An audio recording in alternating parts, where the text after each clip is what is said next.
Hi ವೀರ್ಸ್ ಎಲ್ರಿಗೂ ನಮಸ್ಕಾರ. ನೀವು ನೋಡ್ತಾ ಇದ್ದೀರಾ ಭವಾನಿ ಕಿಚನ್ಸಿಂದ. ನಾನು ಭವಾನಿ. ಇವತ್ತಿನ ರೆಸಿಪಿಯಲ್ಲಿ ಶೇಂಗಾ ಚಟ್ನಿ ಹೇಗೆ ಮಾಡೋದು ಅಂತ ನೋಡ್ಕೊಳ್ಳೋಣ. ವಿಡಿಯೋ ನೋಡೋಕ್ಕಿಂತ ಮುಂಚೆ ಯಾರ್ಯಾರೆಲ್ಲ ವಿಡಿಯೋ ನೋಡ್ತಾ ಇದ್ದೀರಾ ಅವರೆಲ್ಲ ವಿಡಿಯೋಗೆ ಲೈಕ್ ಮಾಡಿ, ಹೀಗೆ ಸಪೋರ್ಟ್ ಮಾಡಿ, ಶೇರ್ ಮಾಡಿ, ಸಬ್ಸ್ಕ್ರೈಬ್ ಮಾಡ್ಕೊಳ್ಳಿ ಅಂತ ಹೇಳ್ತಾ ನಾನು ಚಟ್ನಿ ರೆಸಿಪಿನ ತುಂಬ ಈಸಿಯಾಗಿ ಹೇಗೆ ಮಾಡೋದು ಅಂತ ತೋರಿಸ್ಕೊಡ್ತಾ ಇದ್ದೀನಿ. ಈ ಚಟ್ನಿ ಇಡ್ಲಿ, ದೋಸೆಗೆ ಮತ್ತು ಚಿತ್ರಾನ್ನ, ಪುಳಿಯೋಗರೆಗೆ ತುಂಬಾ ಚೆನ್ನಾಗಿರುತ್ತೆ.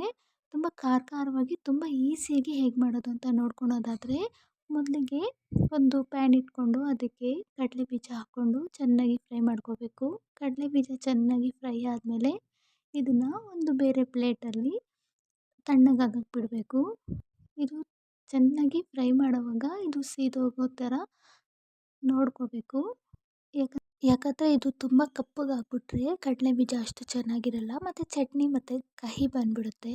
ನಾವು ಇದನ್ನು ಮೀಡಿಯಮ್ ಫ್ಲೇಮಲ್ಲೇ ಇಟ್ಟು ಸ್ವಲ್ಪ ಅದು ಕಲರ್ ಚೇಂಜ್ ಆದಮೇಲೆ ಇದನ್ನು ಬೇರೆ ಪ್ಲೇಟ್ಗೆ ಹಾಕ್ಕೊಂಡು ಅದೇ ಒಂದು ಪ್ಯಾನ್ಗೆ ಒಂದು ಖಾರಕ್ಕೆ ಎಷ್ಟು ಬೇಕೋ ಅಷ್ಟು ಮೆಣಸಿನ್ಕಾಯಿ ಹಾಕ್ಕೊಂಡು, ಅಂದರೆ ಹಸಿರು ಮೆಣಸಿನ್ಕಾಯಿ ಹಾಕಿ, ಒಂದು ಈರುಳ್ಳಿನ ಚಿಕ್ಕ ಚಿಕ್ಕದಾಗಿ ಕಟ್ ಮಾಡಿಕೊಂಡು ಇದಕ್ಕೆ ಹಾಕ್ಕೋತಾ ಇದ್ದೀನಿ.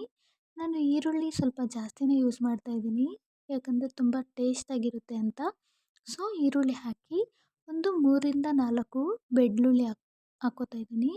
ಈರುಳ್ಳಿ, ಹಸಿರು ಮೆಣಸಿನ್ಕಾಯಿ, ಬೆಳ್ಳುಳ್ಳಿ ಹಾಕ್ಕೊಂಡು ಒಂಚೂರು ಎಣ್ಣೆ ಹಾಕಿ ಇದನ್ನು ಫ್ರೈ ಮಾಡ್ಕೋಬೇಕು. ಈರುಳ್ಳಿ ಮುಕ್ಕಾಲು ಭಾಗ ಫ್ರೈ ಆಗಬೇಕು. ಪೂರ್ತಿಯಾಗಿ ಫ್ರೈ ಆದರೆ ಅಷ್ಟೊಂದು ಟೇಸ್ಟ್ ಇರಲ್ಲ. ಸೊ ಒಂದು ಅರ್ಧ ಟೀ ಸ್ಪೂನಷ್ಟು ಎಣ್ಣೆ ಹಾಕಿ ಇದನ್ನು ಮೀಡಿಯಮ್ ಫ್ಲೇಮಲ್ಲಿಟ್ಟು ಬಾಡಿಸ್ಕೋಬೇಕಾಗುತ್ತೆ. ಇದು ಸ್ವಲ್ಪ ಚೆನ್ನಾಗಿ ಫ್ರೈ ಆದಮೇಲೆ ನಾನು ಕರಿಬೇವು, ಪುದೀನ, ಕೊತ್ತಂಬರಿನ ತೊಳ್ಕೊಂಡು ಇದಕ್ಕೆ ಹಾಕ್ಕೋತಾ ಇದ್ದೀನಿ. ಮತ್ತು ಹುಳಿಗೆ ಸ್ವಲ್ಪ ಹುಣಸೆಹಣ್ಣು ಹಾಕಿ ಇದನ್ನು ಫ್ರೈ ಮಾಡ್ಕೋಬೇಕು.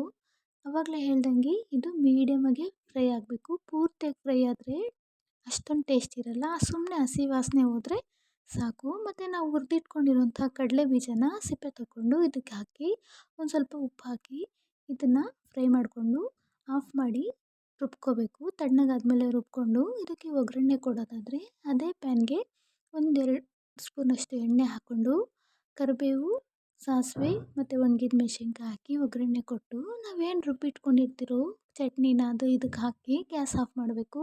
ನಾವು ಗ್ಯಾಸನ್ನ ಅಂಟಿಸಿ ನಾವು ಚಟ್ನಿನ ಇದಕ್ಕೆ ಹಾಕಿದ್ರೆ ಅದು ಅಷ್ಟು ಚೆನ್ನಾಗಿರಲ್ಲ, ಟೇಸ್ಟ್ ಇರಲ್ಲ.